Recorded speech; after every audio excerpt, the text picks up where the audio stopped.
are these people? And is it? And I believe this is outside. Is this on a street? Yeah, it was like outside a gas station, right? And it's like a pretty rich neighborhood. Yeah, no, it's in a very it's in the Bay Area of San Francisco, and I really want to get into like how much people are gaslighting about the level of crime here, because there is so little crime like compared to like Los Angeles, especially this area. Like this is like I have to show you the street view of this area. It looks Wait, so like, you beautiful. you think people are they're exaggerating, like the news is exaggerating how much crime is here? Oh yeah, 100%, 100%. They're making it sound 100%. like it happens all the time here. Yeah, yeah. It's Yeah, no really way. it's really a load of bullshit to like this is like a relatively safe this is like one of the safest areas of San Francisco I would think so. you Yeah, can like, get to. And you can see like now he's like at the door, he's staggering from up. I believe so like they got him like right there, right? And then he just like, walks up to this door that's like happens to be right next to it, yeah. right? So he was like what, like 30 feet away from there where he got stabbed. It looked like. Yeah. Yeah, that's what it looks like to me. And how long did you see how long it took from the time he got stabbed to the time he made the phone call and like they showed up? So 2:35. Okay. I think about so I think about a couple minutes. So he was like bleeding out. Did they say how many times he got stabbed? I mean, not that I'm like I have a document pulled up with a little bit of those details. It's just but it's crazy. I'm trying to find I'm trying to find an original timestamp. Either way, the thing that's like kind of strange is that like if it only took like 2 or 3 minutes, if it only took like 2 or 3 minutes for him to bleed out, and then by the time they got there, like he was like pretty much dead. Like they declared him dead on scene, right? They already they took him to the hospital, and then after like once he was at the hospital, it was like over. Okay. So investigators are looking for CCTV capturing tech titan Bob Lee moments after he was stabbed Tuesday in San Francisco. At 2:35 in the morning, the injured 43-year-old appeared to be trying to wave down. It's on a Tuesday in the morning. Why was he walking around at 2:35 in the morning? I don't know. This guy's like a CEO tech executive, and he's out at 2:30 in the morning on a Tuesday. I mean, like, does that sound right to you? It doesn't sound like nobody should be like randomly walking around by themselves at like 2:35 around gas stations. I don't know, man. Like that just seems like not the safest thing to do. Like, definitely I don't know. But I don't know. I don't know. It's just weird. Maybe he was partying outside the doors of a condominium complex. Well, no, I mean this is he literally got stabbed. I mean, listen. I think this is a really telling video. I don't know about you, but Lee, according to the San Francisco Standard, dialed 911 and screamed, "Help, someone stabbed me." That cell phone is a critical piece of evidence in a case like this. San Francisco's DA, Brooke Jenkins, says detectives are looking at every angle. When we are dealing with a case where the suspect is unknown, you are trying to interview anyone and everyone who may have had contact with the victim leading up to the time of the crime. Lee, perhaps best known for creating the mobile payment service Cash App, was a tech icon who lived in San Francisco for years before recently moving to Miami. Police scouring the neighborhood. Wait. So he was already living in Miami when this happened? So he was just randomly in San Francisco? No. He was. I think he's originally from Miami. Icon who lived in San Francisco for years. Yeah. Before recently moving to Miami. Police scouring the neighborhood. I think he was going back to San Francisco. What? I don't know. Like here, because Mastermind. Like, listen. This guy was like he was like a family guy. Like he had like kids that he and like a. Yeah, he was some like white collar like Yeah, super rich like those guys aren't doing crack. Like Hunter Biden doesn't have a family. You know what I mean? I mean, can you imagine if Hunter Biden had kids? I mean, Holy he probably shit. he probably does have kids. He probably does have kids. He probably has a couple kids. They're probably oh my god. They don't go by Biden. Oh my god. No, definitely not. Definitely not. Woodley knew well for any potential clues. We are not commenting on evidence, nor will we speculate on the circumstances surrounding this horrific crime. As San Francisco comes under scrutiny for a recent rash of crime, including a homicide Which is a lie. It's a straight up lie. rate that's risen in past years, Lee leaves behind 2 Wait, children. what's the why anyway? Like it was No, that crime is like increasing in this. But what is the why? Like the what the 60? What number is that? Like how many deaths per year?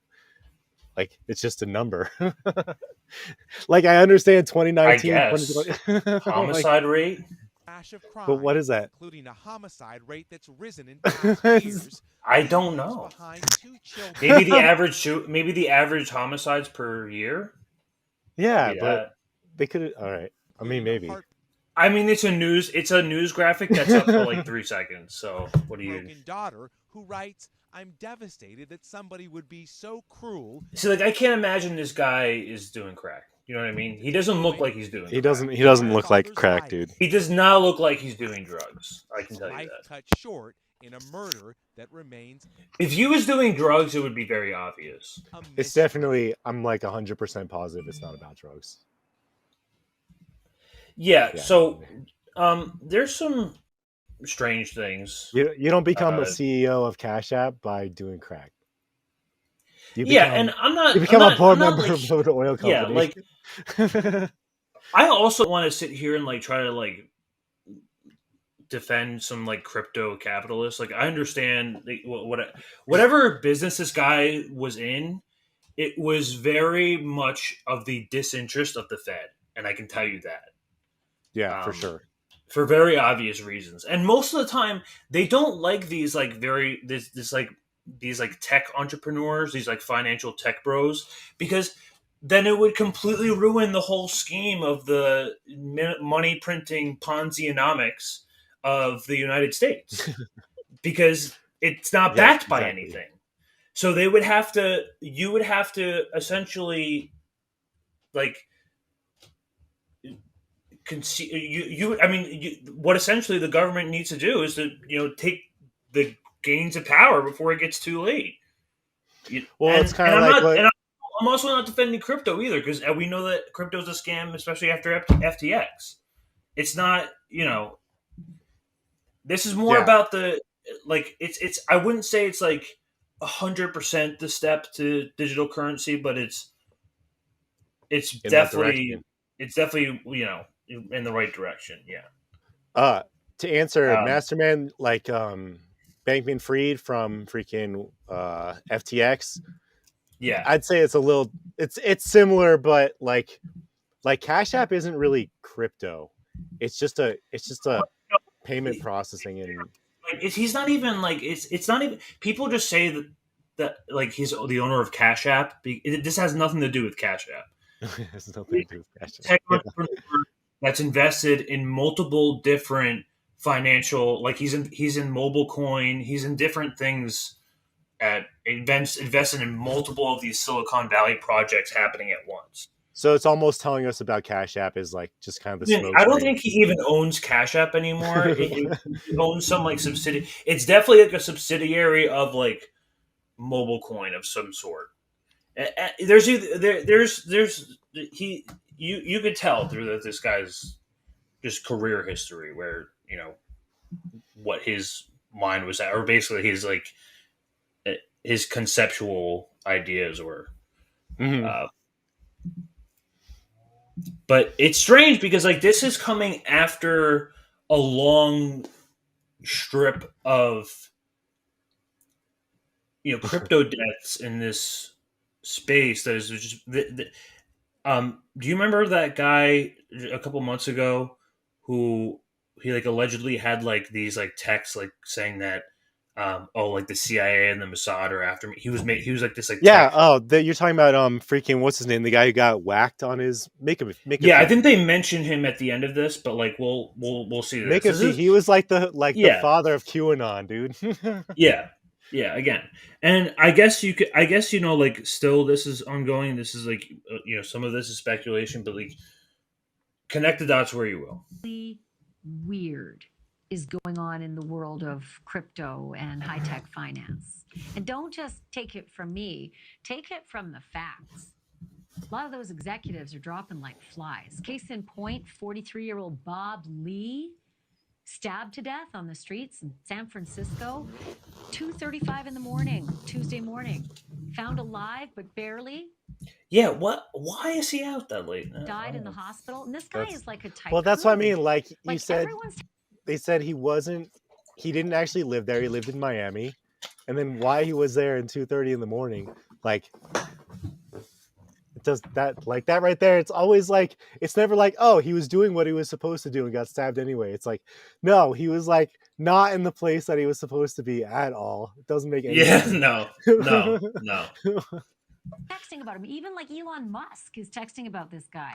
He was the founder of Cash App. Do you remember Jake Shields came out and he was like, oh, my friend died, and then the news came out and then everyone connected the dots and it was like, you're friends with the Cash App owner?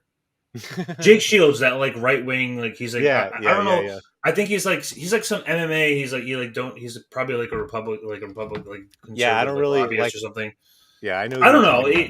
Yeah, I mean, he has good takes on COVID at least. I don't know. But that's like Venmo, like a cash transfer thing. It's huge. He was a top executive of Square and also MobileCoin, a cryptocurrency startup. Oh, Square. Square's okay. Now. Also, take note that Square is essentially the business. It's the company of where small business sells online. That's essentially their point of service, which is like how you convert transactions into like I mean, everybody's used Square. Like you get the little thing that goes in your phone and exactly. He had moved away from San Francisco, but was there for like an event. It was a MobileCon Leadership Summit. Okay, all right. Leaves behind a wife and 2 kids, and they don't have any suspects in custody on this death. Really weird. But maybe what's even weirder is that a lot of crypto guys have been dropping dead just since October. 3 top crypto executives have dropped dead. And joining me now with all these details is Caitlin Becker. She's a senior reporter with thedailymail.com. Were they jabbed? Who are the others, and what Who knows? are the circumstances? This is News Nation, probably. They're all very different circumstances, Ashley. I mean, and we're talking international heads of crypto. Nikolai Mushegian, who's only 29 years old. Tian Kullander was only 30. There was a head of a Russian crypto. We also have Gerald Cotton, Matthew Mellon. One of these are from Canada. This is going back to 2018. There was about I feel 5, the same way, believe Christopher this Kringle. makes the 6th head honcho in crypto who's died under mysterious circumstances. Vyacheslav Taran, who is Russian, died in a mysterious helicopter crash. The circumstances I remember that. are still kind of up in the air. 30-year-old Tian Kullander died in his sleep. I mean, this is 30 years old, and the circumstances around Mushegian's, which he was a crypto leader, he drowned off the coast of this is the guy. That's the same day that he was tweeting very paranoid, very disturbing messages about the CIA and Mossad being after him. Following his death, it was revealed that he obviously had mental health issues, which I think was very clear. But mental health issues. Yeah. It's hard to it could be look away from the fact that all of these deaths happened very bizarrely and in pretty quick succession in a relatively small field. This is all this year. Yeah, so Mushegian, was within the past last 6 months, 8 months. Puerto Rico, like you said, having tweeted, "Someone's going to murder me." That's bizarre. Tian was worth what, $3 billion? Is that what his That's what I'm just wondering if it was his group, like the Amber Group, his company. Yeah, the Amber Group was valued at $3 billion at the time of his death. And shortly before he passed away, they did have to lay off some people. So all of these deaths have raised some big questions, especially since the three that happened within weeks of each other that you mentioned at the top of this all happened after the kind of the fall of crypto. So this is no longer sort of on the rise. This and is some after the FTX ones thing. in 2018, Gerald Cotton, for example, he died with the information and the assets to his crypto wallet in his possession. So that was hundreds of millions of dollars. Yeah. So there is kind of like a vested interest that these guys can't be cashing out. Like, yeah. So also, this guy is. Did they mention his like wallet and like? They're like, you guys have fake money. It's gonna stay that way. In his possession. So that was hundreds of millions of the assets to his crypto wallet in his possession. So that was hundreds of millions of dollars. Yeah, so if there was a financial invested interest in this, they would have taken Bob Lee's wallet. They could have taken his car keys. They could have taken his watch. They could have taken anything, and they didn't. They just stabbed him, and that's it. Well, are you telling me that's just a crackhead? Weren't they saying? On the middle? Didn't they try and say that was the story at first, that it was like a mugging gone wrong, and he didn't have any cash? Like, I thought that was like part of like the fucking cover up at first. Like, they pretended that was the issue.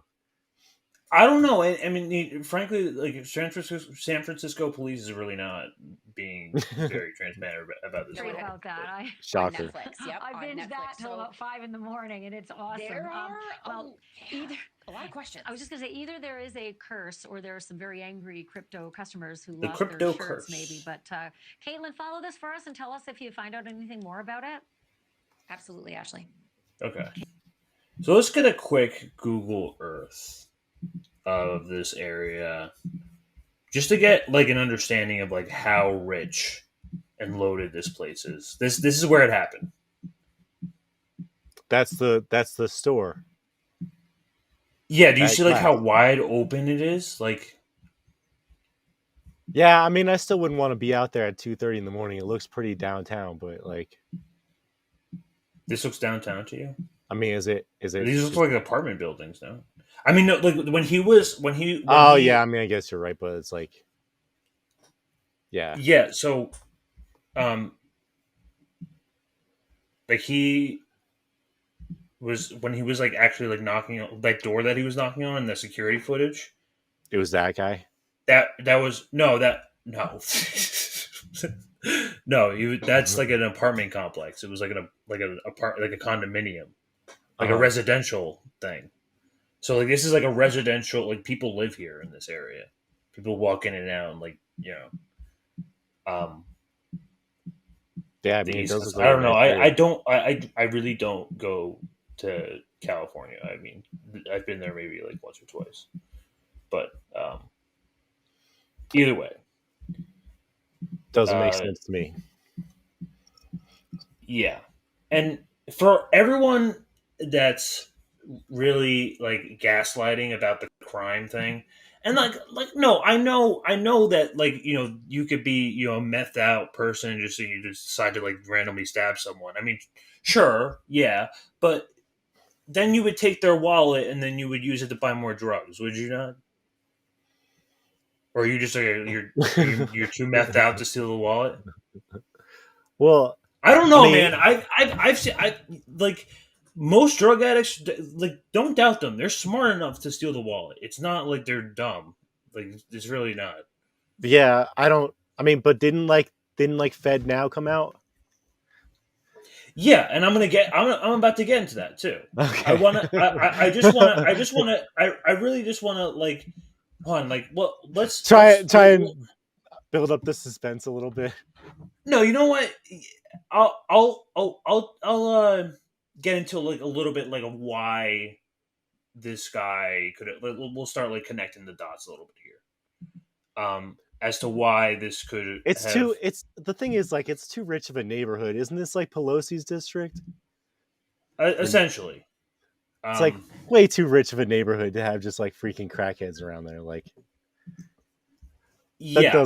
it doesn't make sense to me. Okay, so then I'm gonna reference back to the crime thing. Like for everyone that's gaslighting about the crime in this area, and like everyone from like literally like FBI agents to like police are like going ahead like San Francisco is violent crime is rampant. We gotta fund the police. Like they're just using this as another excuse to fund.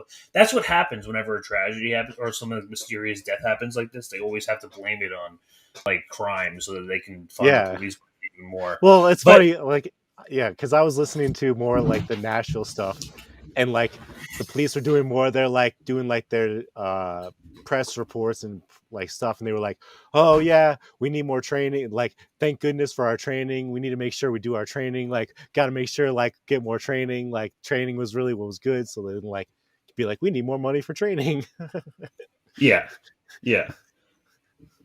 So let's be a little honest about the crime in this San Francisco area. San Francisco is horrific and the streets are unsafe. You hear that a lot, but is there any truth to that? ABC 7 News reporter Leanne Melendez is here with the true facts regarding violent crimes in the city, Leanne. Well, you know, when someone you know is killed or attacked, it hits close to home. We know that. We understand that. Now, people have also witnessed the car break-ins, the shoplifting at stores, the lawlessness, and you suddenly hear people say, you know, I don't feel safe anymore in San Francisco. It's a perception. We want to acknowledge that, but it's still our obligation to be impartial and dispel the narrative that's what it is put out there about crime in San Francisco. Tech executive Bob That's what they do. In Rincon Hill, an upscale San Francisco neighborhood. It's home to many young professionals. According to the latest census, the median household income there is more than $244,000. Lee's what? Reported homicide this year takes place within the southern station of the police department. Holy crap. Neighborhoods like the Tenderloin and the Bayview have had more homicides so far this year. Yet that seems to go unnoticed among many San Franciscans. But that one statistic in Rincon Hill has some in the tech industry talking and posting a lot. Tesla CEO Elon Musk posted, "Violent crime in SF is horrific." Many more executives criticized Mayor London Breed and city officials for creating, in their words, of course Musk was friends with him. Congratulations, your policies have claimed another life. But is San Francisco really as dangerous as these tech executives claim? Not according to the latest 2021 FBI and local police crime data as compiled in ABC7's Neighborhood Safety Tracker. San Francisco is close to the bottom of the list of major cities with 6.9 homicides per 100,000 people.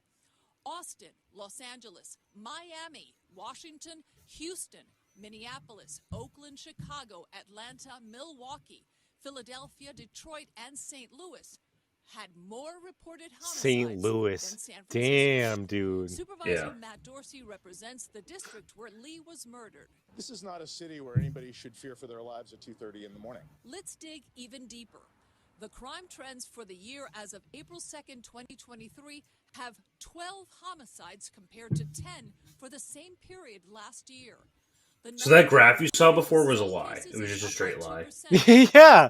It was just like just numbers. But rape and human trafficking crimes are significantly This one gives actual numbers. The other one was literally just a graph. We couldn't even tell what the fuck the y-axis was.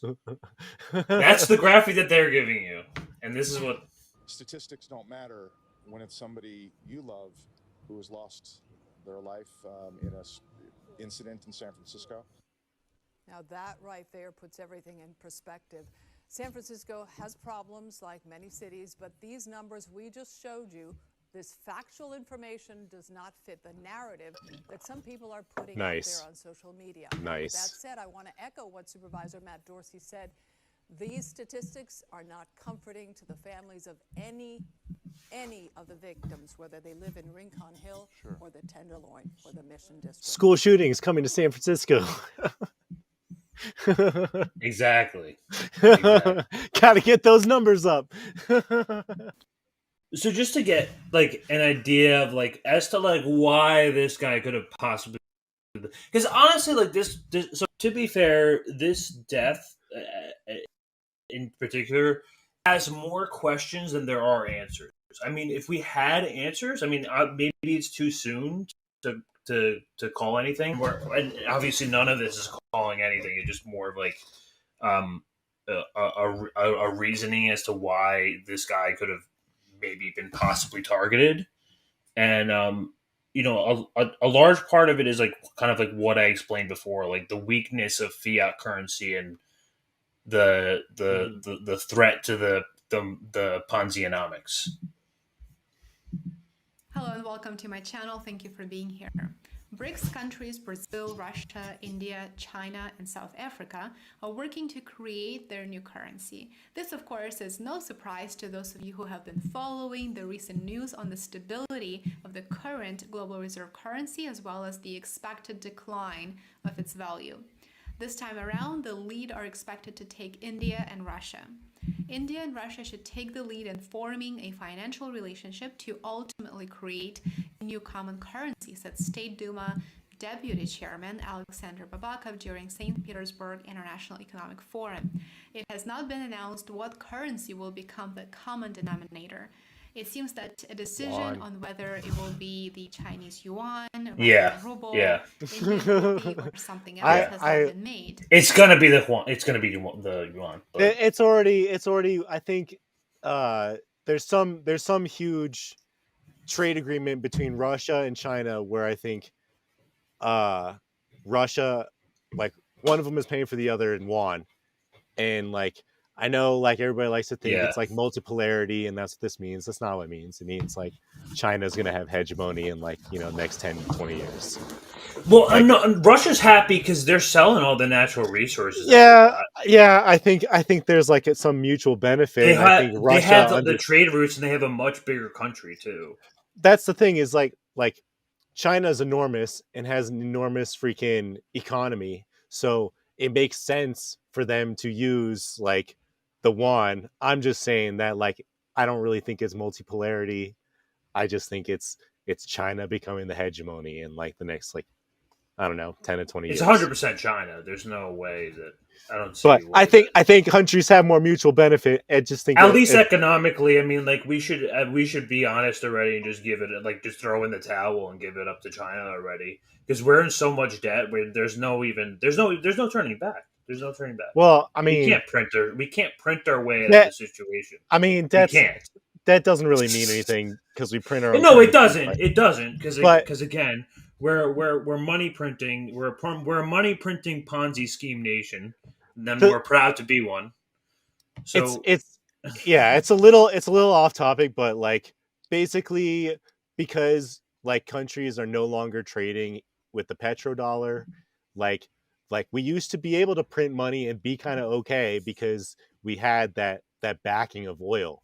But now that they're trading in, like, Chinese yuan and, like, the Iran is trading and Russia's trading and they're all trading amongst themselves, like, now it's gonna get really fucking bad because they're gonna keep printing money and, like, it's not gonna be backed by anything except for what I think Rick said it, like, it's only backed by a war economy. Exactly. So all we have left is war. That's the only thing we have left. And that's, like, pretty much the only thing we had. Like, let's be honest. Before, it's true. So we were broke before World War II. We were completely broke. We had nothing. I mean, before World War I would say. But, like, after World War II is where the real money came in.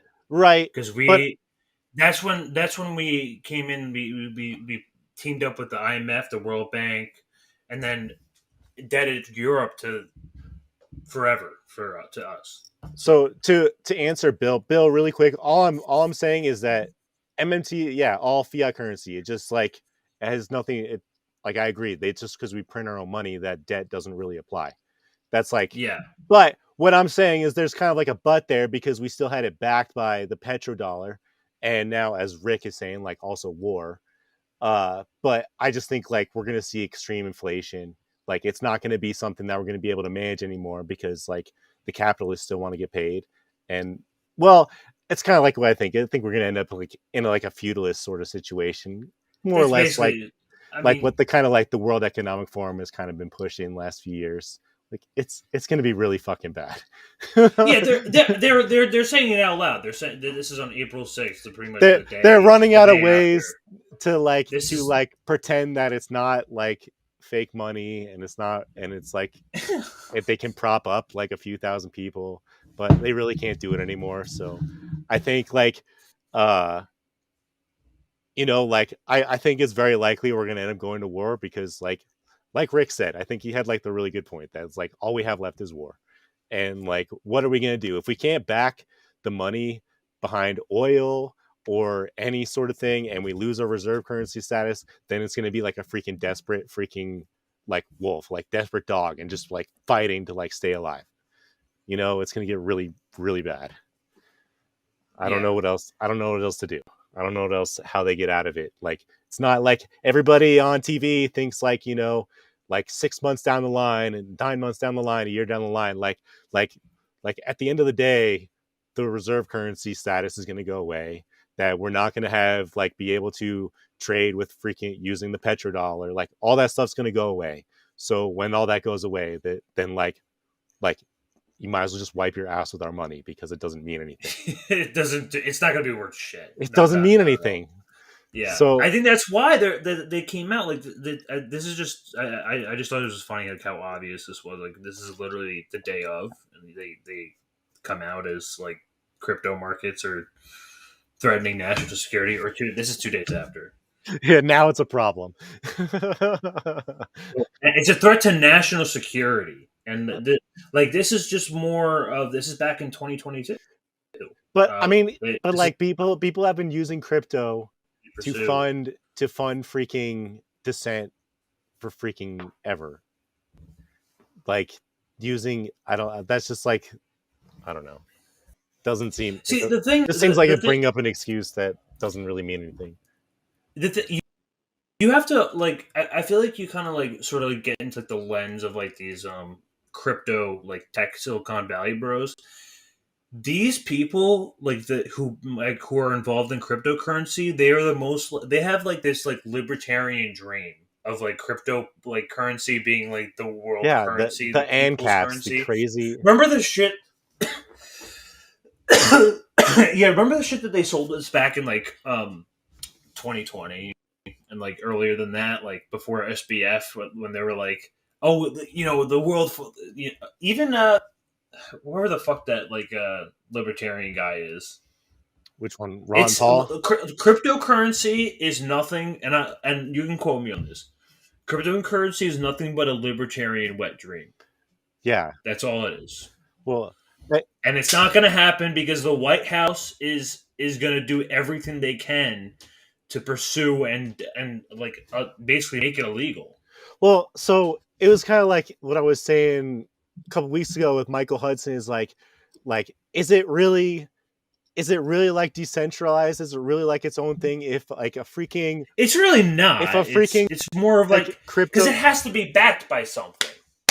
Exactly. Yeah. And that's the other thing is like you don't really have like a free market with like cryptocurrency either, because currency still has to be regulated. There still has to be some sort of like enforcement mechanism to make sure that like the way people trade goods has some sort of like meaning behind it. It's not just like a free for all.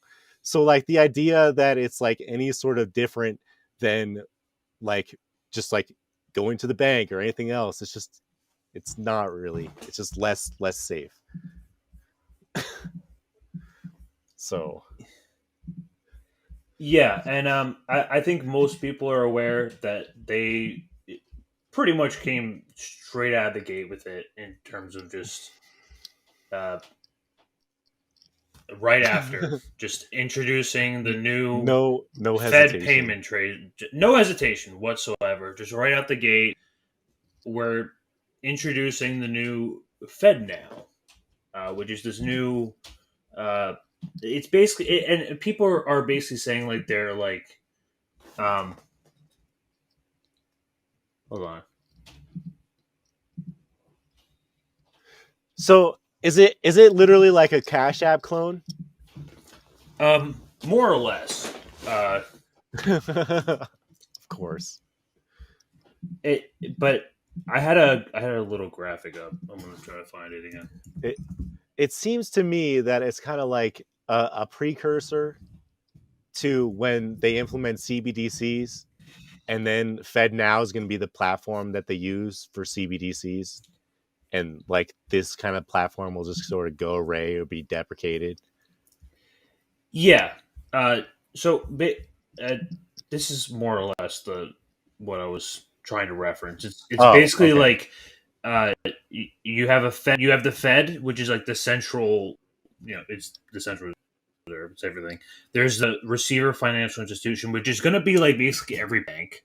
Right. So if your bank is down with FedNow, this is how they're going to be. Or even if it's a company that is connected to this bank, they're going to have all the, and this is why. So like, a lot of people are kind of overstating that this is like a form of CBDCs. It's not. It's scary, and it's payment transfer. Yeah, it's scary in sort of like different ways. So okay, what exactly FedNow is it's basically a real-time payment that will be government-backed competitor to private sector alternatives. They're just saying it out loud. Yeah, just like Zelle, just like Chime, and any of the customer satisfaction privately issued cryptocurrencies. And that means the Fed. So basically the FedNow will allow the Fed, a government entity, to see intimate details of consumer transactions, which means the Fed, a government entity, would have access to all of your data, all of your purchasing data, without a warrant, and they'll be able to share it with law enforcement agencies, and they'll be vulnerable to hacking because they're not any better than the private sector whatsoever. And there's no, you can't opt out of this. There's no saying I would not like to share my data with the government. It's pretty much, if you're just going to be buying anything at all, then you're more or less going to be stalked by the feds, or the FBI is going to know what you're buying. So what's going to happen? So what's going to happen to the apps like Cash App and Zelle and Venmo? They're still going to exist. They're like, so the private sector, like it's basically just going to be like a direct competitor, but they're going to try to team up with banks and financial institutions in order to get them to use this. Kind of like, how Zelle kind of does that. Yeah, Zelle kind of does. Yeah, you're right. Yeah. Okay.